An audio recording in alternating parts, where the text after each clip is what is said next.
Sister, ragi தோசைக்கு வந்து நான் எப்படி செய்யலான்னு சொல்லுவேன். நான் ஊற போட்டு அரைக்கக்கூடியது இது. நேரத்தில் இதுதான் ராகி, முழு ராகி. நான் இப்போ அப்படி ஒரு கப்புக்கு எடுத்திருக்கேன். ஒரு கப் ராகி, சரியா?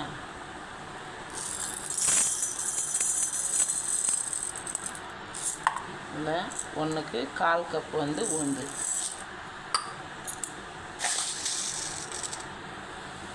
ஒரு ஸ்பூன் வெந்தயம். வெந்தயம் கரெக்டாக ஒரு ஸ்பூன் போட்டால் போதும். இவ்வளோத்தையும் போட்டு ஒரு 4 மணி நேரம், ஒரு 5 மணி நேரம் ஊற வச்சு அடுத்தால அரைக்கும்போது ஒரு இப்படி ஸ்பூன் இருக்கலாம். இதுக்கு 2 ஸ்பூன் அல்லாட்டு 2 ஸ்பூன், இந்த அளவுக்கு 2 ஸ்பூன் சாதம் நம்ம சாப்பாடு இருக்குல்ல, அது 2 ஸ்பூன் போட்டு மிக்சியில் அரைச்சி நம்ம உப்பு போட்டு வச்சுட்டா போதும். நைட்டு காலையில் எழுந்திரிச்சி ராகி தோசை இரும்பு சட்டியில் நம்ம எப்போவுமே சாதா தோசை எப்படி சுடுவோம் அதே மாதிரி வரும். எப்படி சொல்ல, பிஞ்சிரும் அப்படிலாம் இல்லை. இதை ஊற போட்டு அடுத்தால காலையில் வந்து நம்ம அரைச்சி உப்பு போட்டு வச்சுருவோம். அரைக்கச்சில் 2 ஸ்பூன் சாதம் போட்டுக்கிடுங்க.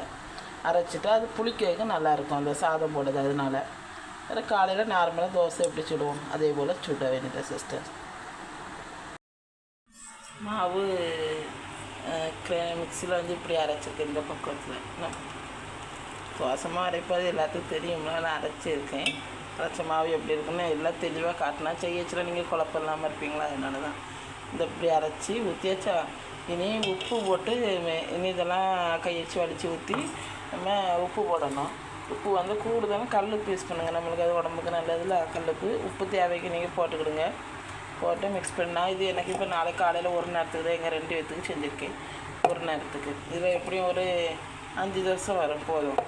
உப்பு போட்டு வச்சாச்சுன்னா காலையில் அது குளிச்சிடும். நான் இனி இதெல்லாம் வலித்து எடுத்து ஊற்றிட்டு உப்பு போடுவேன்.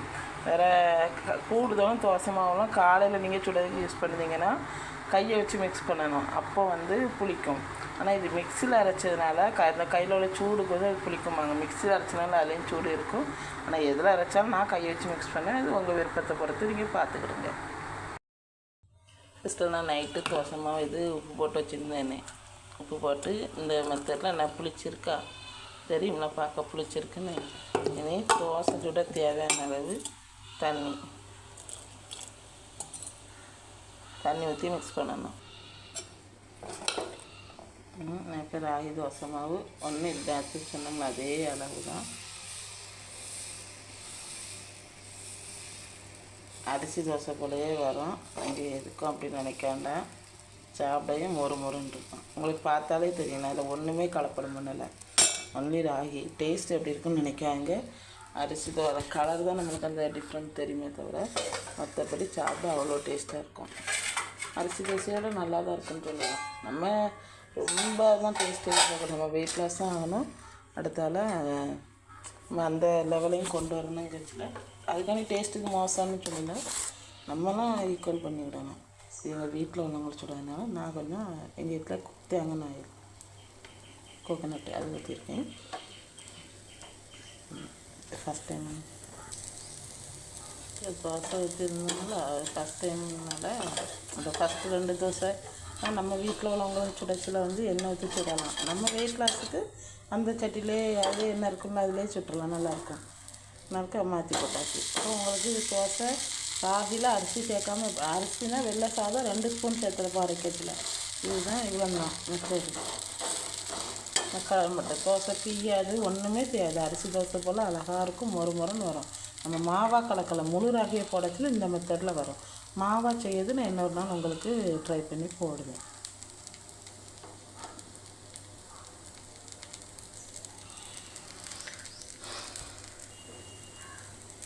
தோசை திருநெல்வேலியில் நான் மாற்றி போட்டு டீ கம்மி பண்ணிட்டேன். தோசை பார்க்க எப்படி இருக்குது? நல்லாயிருக்கும். நல்லா இருக்குன்னா எப்படி உங்களுக்கே தெரியும். நல்லா மொறுன்னு கிறிஸ்பியாக இருக்குமா எனக்கு தோணுது. நீங்கள் ட்ரை பண்ணுங்கன்னா எல்லோரும் ஒரு நாளாவது ஒரு வாரத்தில் நான் இப்போ ஒரு 7 ரெசிபி 6 ரெசிபி போடுறதும்னா நீங்கள் ஒன்று ட்ரை பண்ணாலே சந்தோஷம்தான். தெரிஞ்சிருக்கோம், தெரியாதவங்களும் இதில் இருக்காங்கப்பா. அதனால் சொல்லுவேன். இப்போ ஒரு தோசை கொடுத்து இலையில் வச்சாச்சா. இலைனா வீட்டில் இலை கிடந்துன்னா வேறு ஏதோ இந்த வீடு வாங்கிட்டு நினைக்கிறவங்க நார்மலாக நம்ம எல்லோரும் இருக்கிற நாட்கள் தானே. ரொம்ப அப்படிலாம் இல்லை. இது நான் ஆர்டர் முடித்தனால அதோட இலை இருந்து தக்காளி சட்னியும் சொல்லியிருப்பேன். தக்காளி சட்னி வச்சு முடிஞ்சு. ராகி மாவில் தோசை எல்லோரும் செஞ்சு பார்த்துட்டு எப்படி இருக்குன்னு சொல்லுங்கள் சிஸ்டர்ஸ். தேங்க்யூ.